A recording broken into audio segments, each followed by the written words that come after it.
नमस्कार दोस्तों, मैं हूं राजधानी कोचिंग सेंटर अशोक राजपथ पटना से आपका मित्र और सहयोगी शैलेंद्र।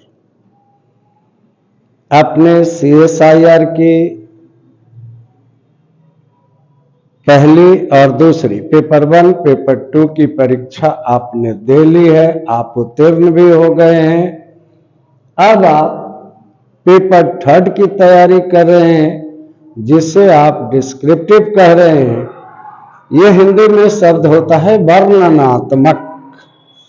तो वर्णनात्मक में आपको 2 निबंध लिखने हैं, 50-50 अंक के, 30 अंक का संक्षेपण करना है और 20 अंक का या तो पत्र लिखना है या आवेदन पत्र लिखना है।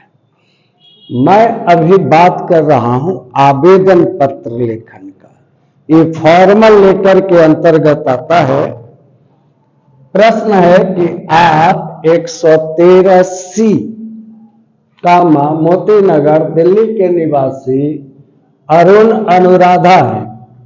नगर विकास प्राधिकरण के सचिव को एक आवेदन लिखिए जिसमें आपके इलाके में भूमिगत पार्क मतलब पार्किंग, पार्किंग, भूमिगत पार्किंग विकसित करने का अनुरोध किया गया। मतलब अंडरग्राउंड पार्किंग।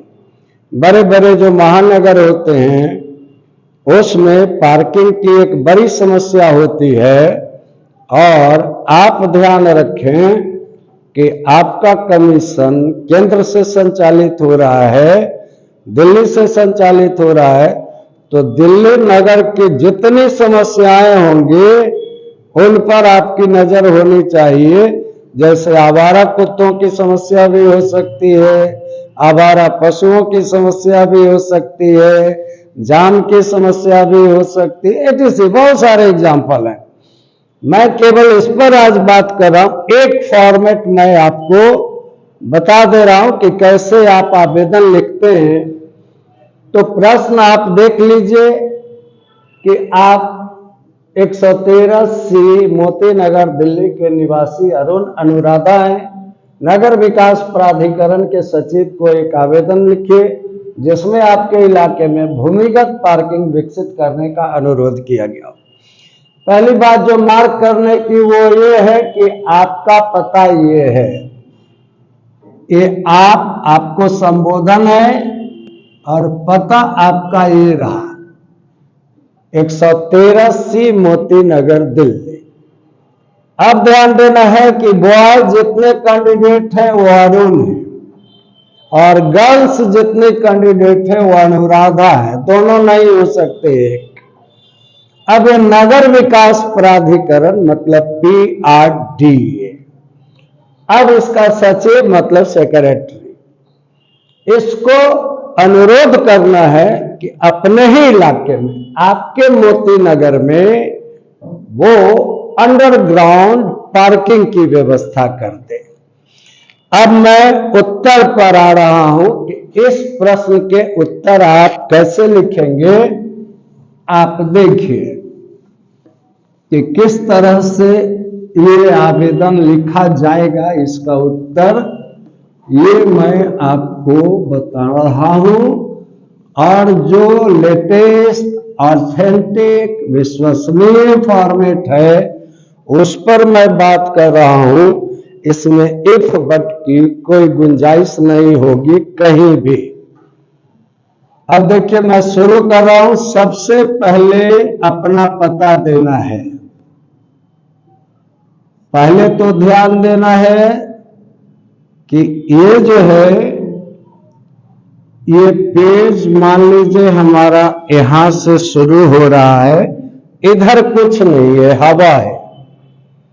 पृष्ठ हमारा यहां से शुरू हो रहा है। तो पहले हम एक फोल्ड करके मार्जिन बनाएंगे। मैं बाद में बताऊंगा कि अगर प्लेन पेपर पर आएगा तो कैसे लिखेंगे, रूल पर आएगा तो कैसे लिखेंगे, बॉक्स देगा तो कैसे लिखेंगे।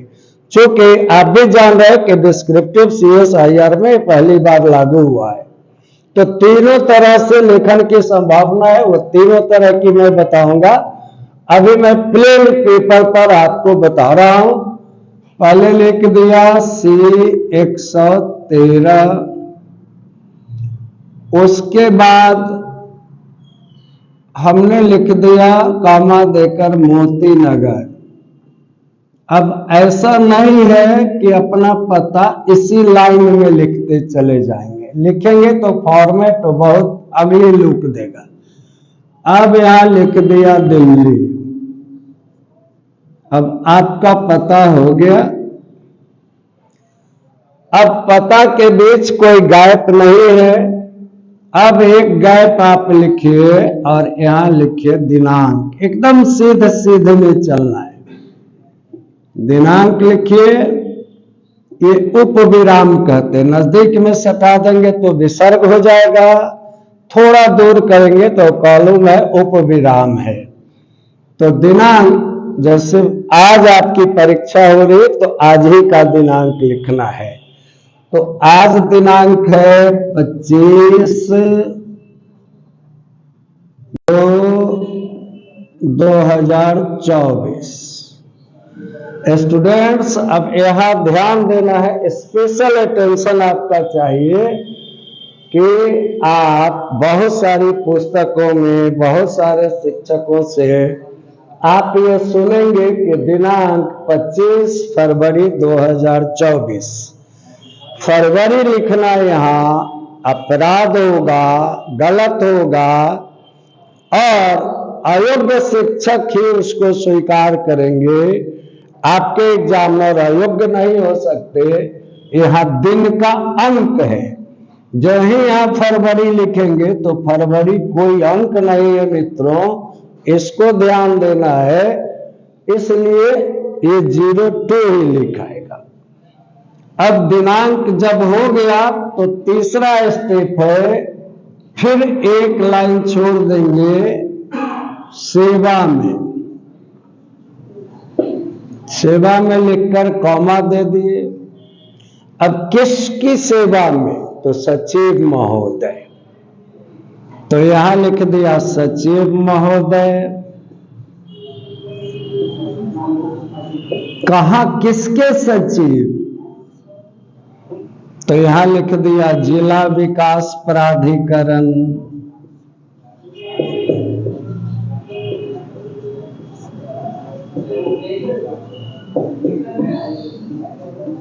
तो जिला विकास प्राधिकरण कहां का? ये तो नाम ही नहीं दिया। तो जाहिर है कि आप मोती नगर दिल्ली के रहने वाले हैं, तो आप वही के जिला विकास प्राधिकरण को संबोधित करेंगे। तो यहां आप लिख देंगे दिल्ली। अब उनका पता पूरा हो गया। अब एक गैप लेना है, फिर लिखना है विषय। विषय लिखना कर फिर उपविराम देना है। अब क्या था? इलाके में। तो कौन सा इलाका था? मोती नगर। तो मोती नगर इलाके में, मोती नगर इलाके में अंडरग्राउंड पार्क या भूमिगत पार्क, जो ऊपर लिखा रहेगा वही फॉलो करेंगे। अंडरग्राउंड पार्क या अंडरग्राउंड पार्किंग या भूमिगत पार्किंग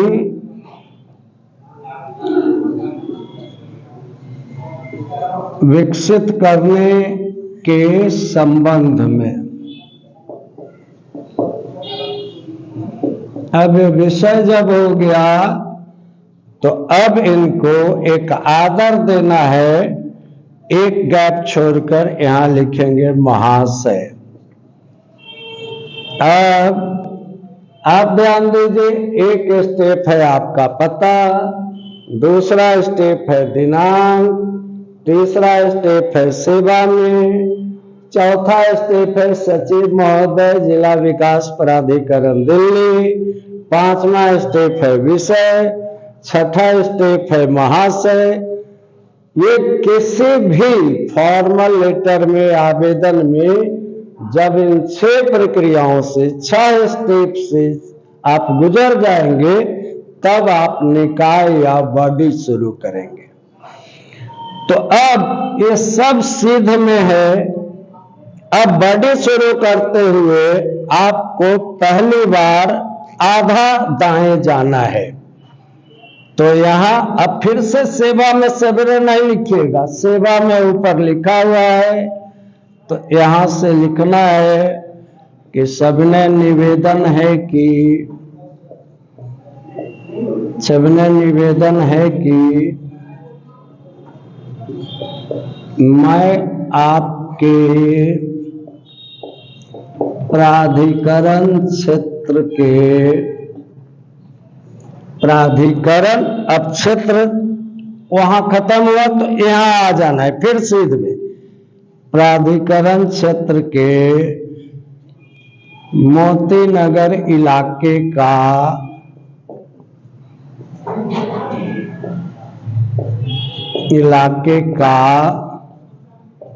निवासी हूं।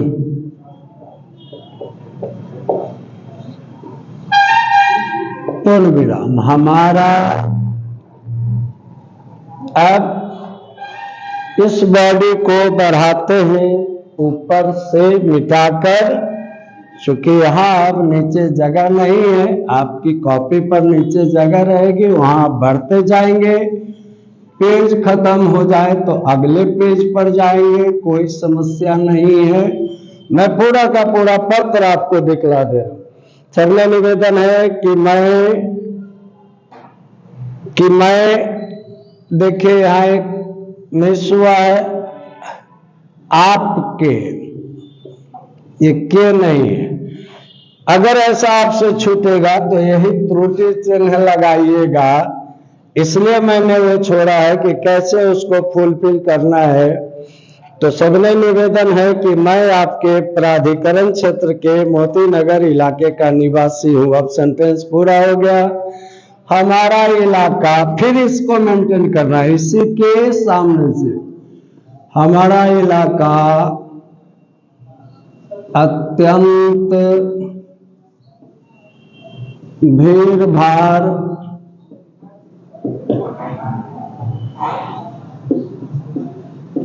वाला इलाका है, क्योंकि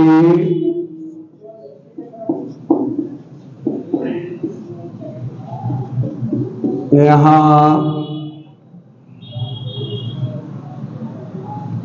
व्यावसायिक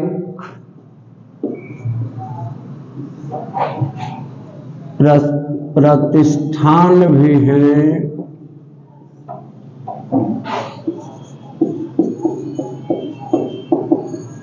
और यह इलाका रिहायशी भी है। रिहायशी कहते हैं जहां लोग बसते हैं, रिहायशी भी है। पूर्ण विराम।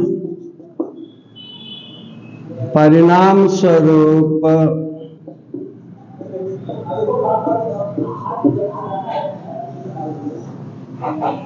हमारे क्षेत्र में, इलाका बार बार दोहराए तो क्षेत्र, एरिया, ऐसे ऐसे शब्दों का प्रयोग करेंगे, यहां भी बदल सकते हैं।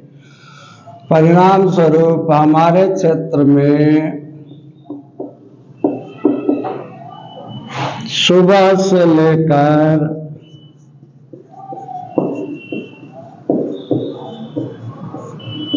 देर रात तक लोगों और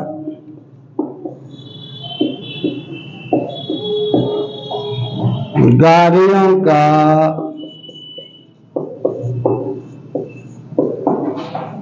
जमावड़ा लगा रहता है।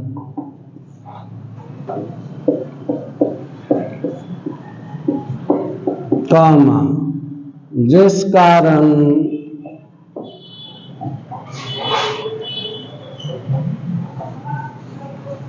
जिस कारण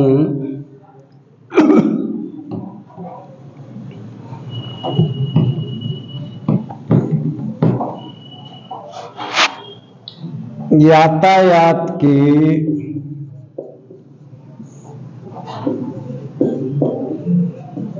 भीषण समस्या उत्पन्न हो जाती है।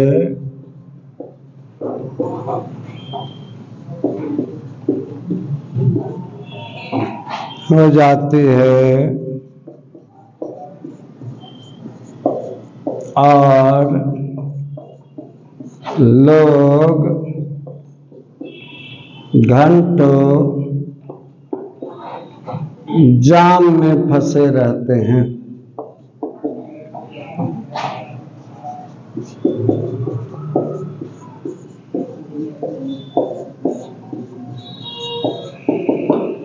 विद्यार्थियों, अब जो है 20 अंक के पत्र हैं, लगभग 150, 160, 165 शब्दों में होना चाहिए।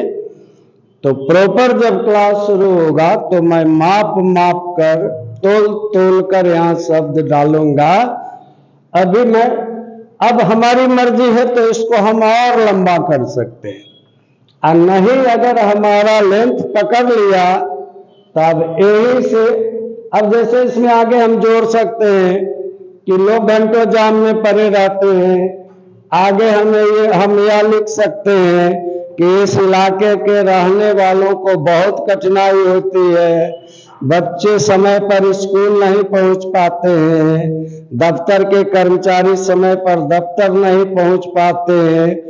मतलब फॉर्मल लेटर को ये बहुत छोटा होता है, लेकिन 20 अंक में 150 शब्दों से कम की अपेक्षा उनकी नहीं होगी। तो कैसे 150 शब्द फ्रेम करेंगे और यह नेचुरल भी नहीं लगे। और यह भी ध्यान देना है कि पत्र की भाषा सरल और स्पष्ट होती है। निबंध की भाषा जो आपकी मर्जी है, सरल से लेकर कठिन से कठिनतम तक आप जा सकते हैं।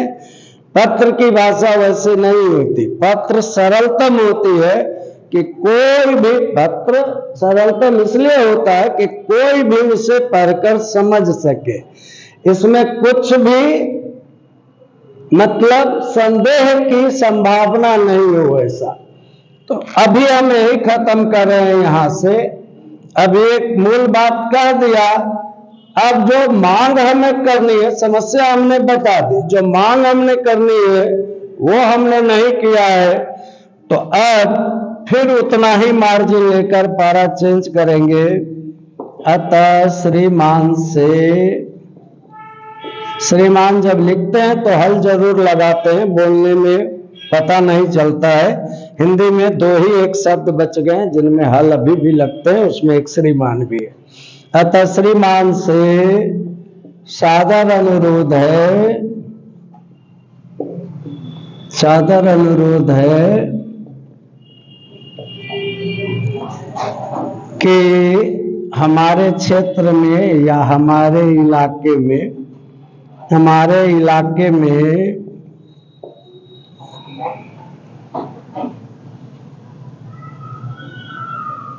जहां जहां संभव हो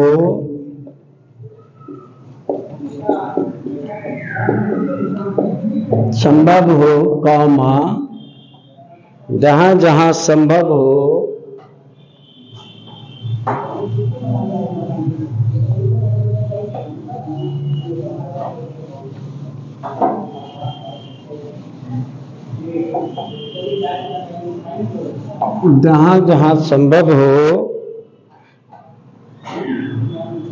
भूमिगत पार्किंग या अंडरग्राउंड पार्किंग, जो प्रश्न में रहेगा वही हम फॉलो करेंगे। अंडरग्राउंड पार्किंग लिखा हुआ तो अंडरग्राउंड पार्किंग लिखेंगे, भूमिगत पार्किंग लिखा हुआ तो भूमिगत पार्किंग लिखेंगे।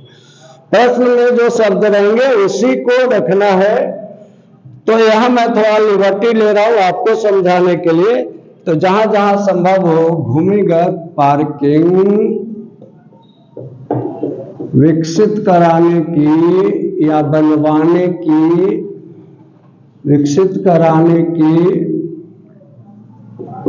कराने की कृपा की जाए। अब कहेंगे सर आप तो बड़ी प्रक्रिया में फंसा दे रहे हैं हमें, कृपा करे ही लिख देते तो ज्यादा अच्छा होता। ये कृपा की, फिर कृपा की जाए, तो आप जान लीजिए करे ऑर्डर है और की जाए आग्रह है, अनुरोध है। ये बहुत माइन्यूट चीजें हैं और इनको समझने की कलाकारी चाहिए। अच्छे शिक्षक आपको ऐसे ही पढ़ाएंगे। वो जो कुछ भी लिख देना लेखन नहीं है मित्रों, ध्यान रखिएगा, अच्छी तरह से लिखिएगा। अब जब ये खत्म हो गया पत्र, तो एक मार्जिन, एक गैप छोड़ना है, यहां लिखना है सधन्यवाद। सधन्यवाद, सधन्यवाद के बाद केवल पूर्ण विराम आएगा। और केवल अगर हम धन्यवाद लिखते तो ये चिन्ह बदल जाएगा, विस्मय सूचक आएगा, क्योंकि इसका अर्थ है धन्यवाद के साथ, और उसका अर्थ सिर्फ धन्यवाद है। ये चिन्ह बता रहा है कि आपने हृदय से ही धन्यवाद दिया। अब बॉयज कैंडिडेट लिखेंगे भवदीय, मतलब आपका। छात्राएं लिखेंगी भवदीया, मतलब आपकी। अब मैं दोनों करके दिखा देता हूं, नहीं तो पार्शियलिटी होगी। सभी बच्चे समान हैं और हमारे यहाँ तो भारतवर्ष में महिलाओं का ज्यादा सम्मान है, बच्चियों को ज्यादा हक देना चाहिए। तो जैसे यहां लिख दिए भवदीय अरुण। अब फॉर्मल लेटर में अगर आपका नाम अरुण कुमार दिया रहता, अरुण रस्तोगी दिया रहता, तो पूरा नाम लिखना चाहिए। इनफॉर्मल पर जब बात करेंगे तो फिर बताएंगे कि वहां क्या होगा।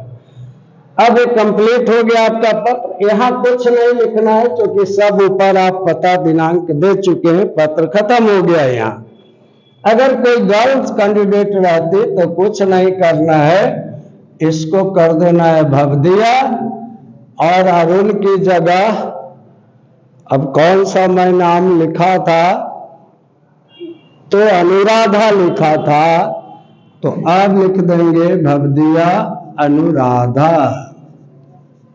बस ये 100% शुद्ध है, 125% शुद्ध है। और कहीं भी आप जाएंगे, इतना अगर आप बरत लेंगे तो परीक्षक सोचेगा कि 19 दे कि 20 दे, 20 दे कि 19 दे। अगर शुद्ध लेखन है, भाषा स्पष्ट है, अभिव्यक्ति स्पष्ट है, सरलतम है पत्र में, तो परीक्षक के पास कोई स्कोप नहीं अंक खाने का। वो कितना भी भूखा रहेगा, वो इतना प्रसन्न हो जाएगा उसका मन कि उसकी आत्मा इतनी भर जाएगी, आपके अंक नहीं काटेगा। इत्मीनान रखिए। 19-20 बहुत नीचे आएगा तो 18 आएगा। तो मित्रों, अब यह सवाल है कि एक आपने लिखा कि जिला विकास प्राधिकरण के सचिव को, ऐसे सैकड़ों फॉर्मेट हो सकते हैं। अनेक लोगों को लिखना है, रेल के मंडल प्रबंधक को लिखना है, कमिश्नर को लिखना हो सकता है, एसपी को लिखना हो सकता है, ट्रैफिक एसपी को लिखना हो सकता है, बहुत सारे हो सकता है, बैंक मैनेजर को लिखना हो सकता है, पोस्ट मास्टर जनरल को लिखना हो सकता है, रेलवे के बड़े अधिकारी को लिखना, बहुत सारी समस्याएं हो सकती है। तो फिर उन पर बात करेंगे। ये एक वानगी है, एक वह रास्ता है, वो ट्रैक है। जब दुकान में जाते हैं तो कहते हैं कि भैया चावल दिखलाइए, तो ध्यान रखिएगा वो बोरा नहीं दिखलाता है, कटोरा दिखलाता है, नमूना दिखलाता है कई कटोरों में। अब उसमें से जो चावल आपको पसंद है, वो जितना बोरा चाहिए आप ले लीजिए। तो वही बात है, ये नमूना है। अब इसी के आधार पर आप अनेक पत्र लिख सकते हैं। मुझे आशा है मेरे इस थोड़े से श्रम से आपका थोड़ा भी लाभ हो जाएगा तो मुझे बहुत प्रसन्नता होगी। आपके लिए बहुत बहुत शुभकामनाएं। आज के लिए धन्यवाद। फिर मिलेंगे अगले।